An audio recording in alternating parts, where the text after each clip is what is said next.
What's up? Welcome back. So as you could see, I was on holidays on sunny Portugal, so be jealous. So going now straight to business.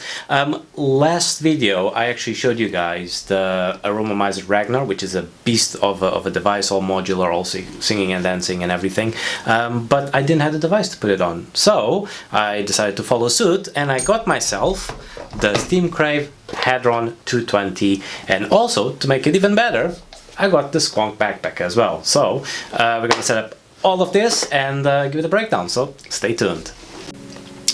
And bam, here it is, all that we're gonna be using today. I got some 18650 batteries here and some 21700 batteries, and this is what we have, the Hadron backpack and the Hadron 220. Now don't do as I did when I tried to search for this and I wrote Hadron instead of Hadron, and I got some really interesting results online, so don't do that. So without further ado, let's open it up. Now the box looks, for the price of the device, like this was like over £100. The box actually looks a little bit underwhelming, quite cheap, but that's just my opinion. So it's here, you got a little battery instruction, because this says it finds it has 4 O-rings to wrap the batteries, the smaller batteries, when you're using it, so to avoid rattling. So you put on the side. Here's the device itself, so let me just put this on the side as well. And here we have your rubber adapter for your smaller batteries. You have a little corded charging cable, which looks nice, not USB-C though, so that's not great. Sticker. Oh, another sticker. Here are the so-called O-rings for you to put around the battery, and then you put the batteries inside this sleeve and they will avoid rattling. Although, as I've already used this device, I have to admit that once you put them, it doesn't rattle at all. And as you can see, it's at the bottom connectors. Here you have your instruction manual, which I do advise you to read, because it also says how to do it, the squonking and all the other devices that should come with it. But either way, let's put all of this in the side and have a look at it. So it is light, really well built. It comes with a permanent squonking hole. I'm not sure if you guys can see this, if it focuses. There you go.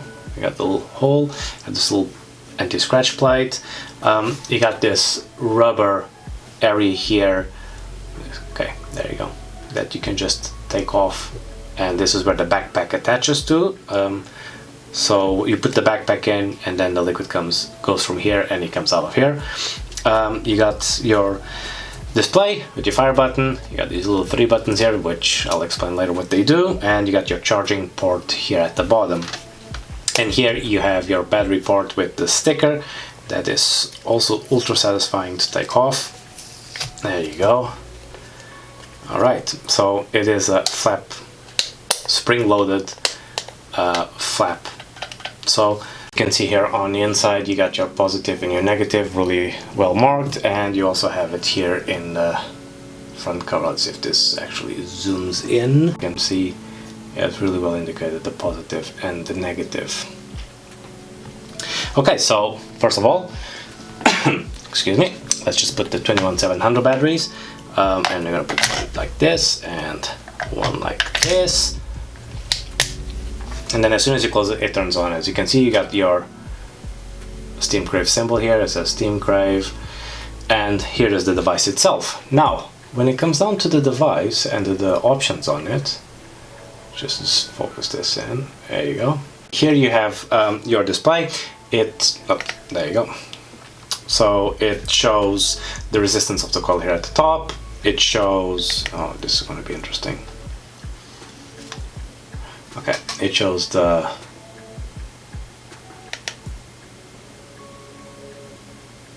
there you go. Shows wattage. Here in the blue it says the type of power. It's going to be hard to see because of the lighting, but it does say that's on power mode, and then here you have the different modes. It goes from M1 to M5. Here's the locked position, and then below here you see standard. This is where the battery goes, and this is the voltage that applies to it. Okay, so the 3 buttons. So if you press the bottom button, it changes from the standard mode to the powerful mode, powerful plus, soft mode, and it goes back to standard. So this is basically the ramp up speed of your coil. The top one actually shifts between the several modes, M1, M2, M3, M4, and M5. So it means that you can actually preset the modes. Like for example, M1 goes to 10 watts, and you can actually, if you press then the middle one, which allows you to go into the wattage control, and then you have the top button and the bottom button to go up and down. So let's say for example on mode 1 you want to have it at, I don't know, let's say 12 and a half. You press OK, oh sorry, and you press the fire button and it will memorize it, and then as you can see you can go to option 2, it goes to 20 watts, and so you can have all of these configurable options with you, which is always good. If you press the middle button again, and it highlights the power mode, and then if you press it again, and this will allow you to go up and down. If you press it again, then it goes into, as you can see, the temperature control mode, which is the joules. And here, if you press up, you can control it, or down to go down, and then you actually have the temperature here. And then if you press it again, it shifts up to this area. You won't be able to see it because of the camera and stuff. See if I hide the light. No, it won't. You won't be able to see it properly. But yeah, it allows you to switch from temperature control to stainless steel to titanium coils, nichrome coils. So it allows you to select what type of coils you're actually using, the material. Yeah, so we'll put this in power mode again. Now, if you press the button 5 times, yeah, 1, 2, 3, 4, 5, it gets you onto the menu. So here you have several options. It's system off, manual TCR, temp unit, standby time, and exit. Now, system off will turn it off. Manual TCR, I have no clue what it is, so but it shows, I think it's for manual temperature control something. But it allows you to adjust, and you put the up and down buttons to adjust it, and then to finish it off you press the middle one. Temperature unit, this is cool. You press and you can select either in Fahrenheit or in Celsius. I'm going to choose Celsius, and then the standby time is the standby time that you see the screen, which is currently at 30 seconds. And then you have the exit, and then you have the system off. If you press system off, it's quite interesting. It says bye bye. And then to turn it on again, 1, 2, 3, 4, 5. The Steam Crave logo, as you can see. So this has the chipset, the Michael Jackson one, chipset, and it apparently fires super quick. Here on the sides you see Hadron 220 carved out, and here you see the Steam Crave. This is really nice feel to it. This is the gunmetal version. Now let's take off the 21700 batteries and let's put these ones. So as you can see, just slap them on, turn this off on. Now see if you can hear it. You need to shake it really hard to get some rattling. I haven't had any rattles whatsoever at all, so can't complain. The only thing I have to complain is that here on the battery, it's not like real time. It doesn't tell you if the battery is going up and down, or like if it's losing its charge properly. It has little 3 bars on here, and sometimes you have 2 bars, which will indicate that you have either a half battery or 75%, but once you press the button and the batteries are dead, it will just say nope. Or if you put batteries that are almost done, it will still show half battery. It's just not accurate. That's a big downside I see on this. So now, the device itself doesn't have much to talk about, but let's talk about the squonking bits of it. So to put this on Squonk, you use the Squonk backpack. So let me just zoom this out. So you got the Hadron 220 Squonk backpack, and if you open it, you get a little instruction manual saying what it does, the features of it as well, and here it is.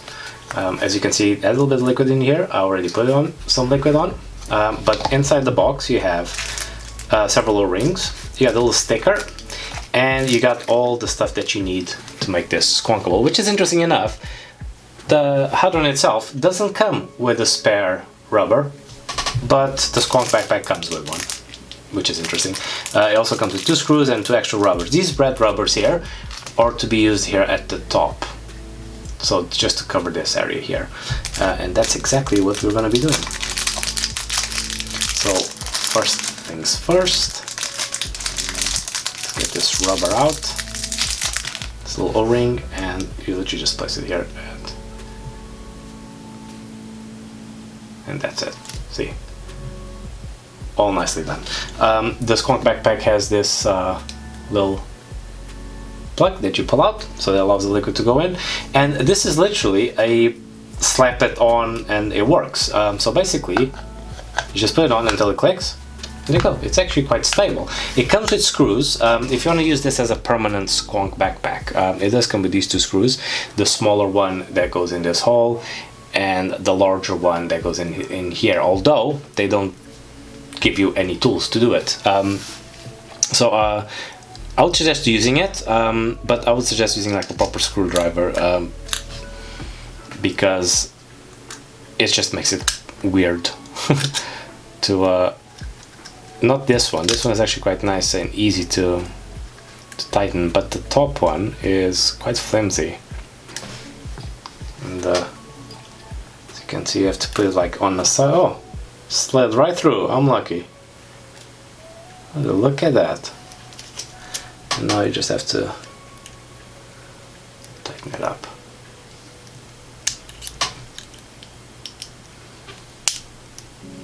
And that's it. So how does this work? The Squonk backpack, you unscrew this bit,